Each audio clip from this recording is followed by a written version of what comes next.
तो चलिए आज के इस खास विश्लेषण में सीधा मुद्दे पर आते हैं। आखिर कैसे एक पूरी की पूरी नई जनरेशन ने मीडिया और एंटरटेनमेंट के बरसों पुराने नियमों को कह सकते हैं कि पूरी तरह से पलट कर रख दिया है। जरा 2005 के उस दौर को याद करते हैं। वीकेंड का मतलब होता था रेंटल स्टोर जाना, फिजिकल सीडी या डीवीडी लाना। और आज की बात करें, आज हमारे पास डिजिटल स्ट्रीमिंग का एक ऐसा अनंत समुंदर है जो कभी खत्म नहीं होता।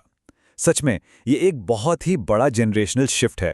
अब यहाँ सबसे बड़ा और बुनियादी सवाल ये उठता है कि जब सब कुछ बस एक क्लिक पर पल भर में स्ट्रीम हो सकता है, तो भला कोई फिजिकल कॉपी क्यों ही खरीदेगा, है ना?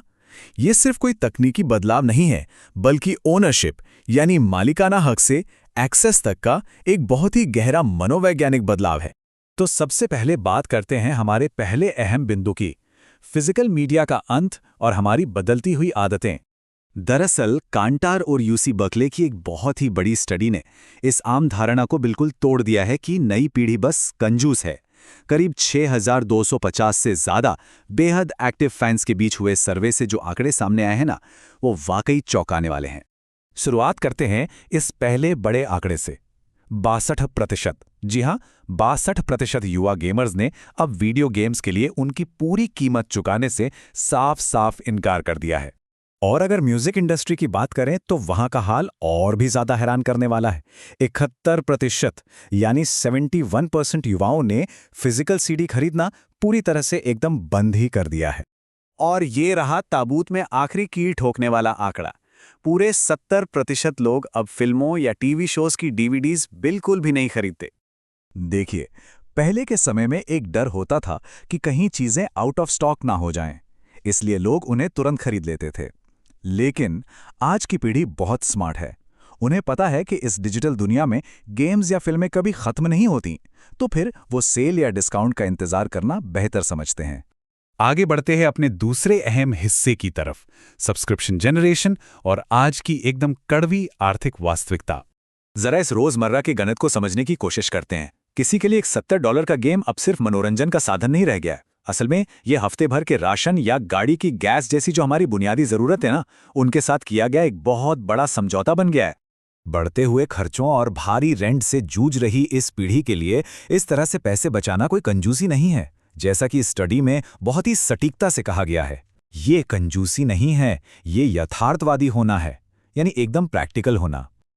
अब आप ही सोचिए, $70 देकर सिर्फ एक गेम खरीदा जाए या फिर सिर्फ $15 महीने के देकर गेम पास जैसी एक विशाल लाइब्रेरी का एक्सेस हासिल किया जाए जिसमें सैकड़ों गेम्स हों।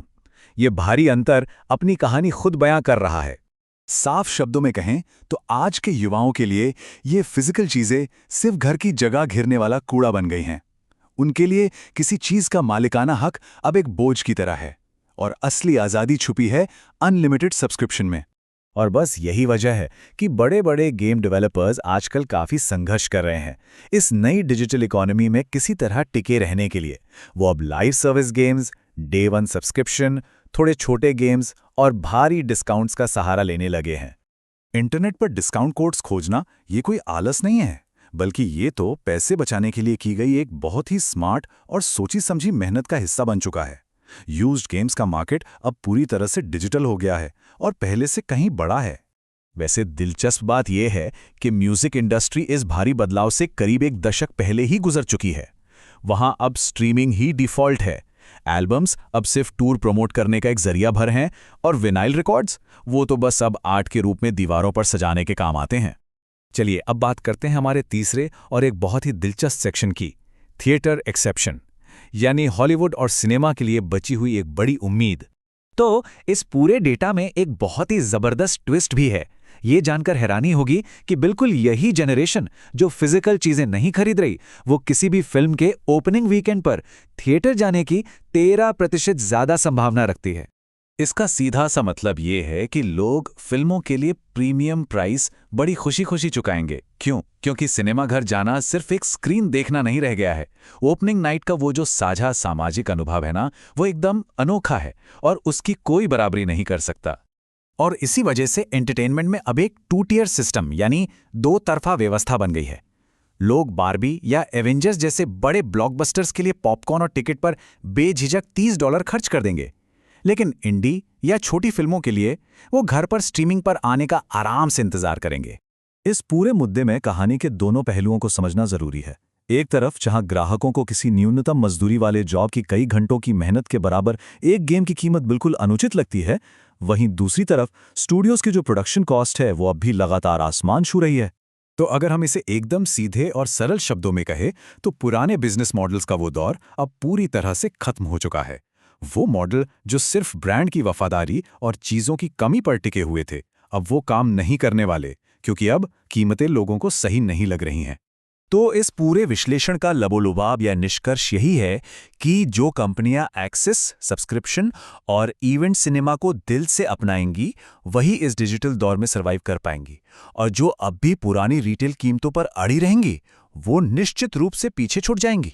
जाते जाते हम इस सोचने पर मजबूर कर देने वाले आखिरी सवाल के साथ इस चर्चा को यहीं रोकते हैं। क्या मनोरंजन जगत के ये बड़े दिग्गज डिजिटल युग की इस नई सच्चाई के हिसाब से खुद को बदल पाएंगे, या फिर वो हमेशा के लिए एक पूरी की पूरी पीढ़ी को खो देंगे? इस पर जरूर विचार कीजिएगा।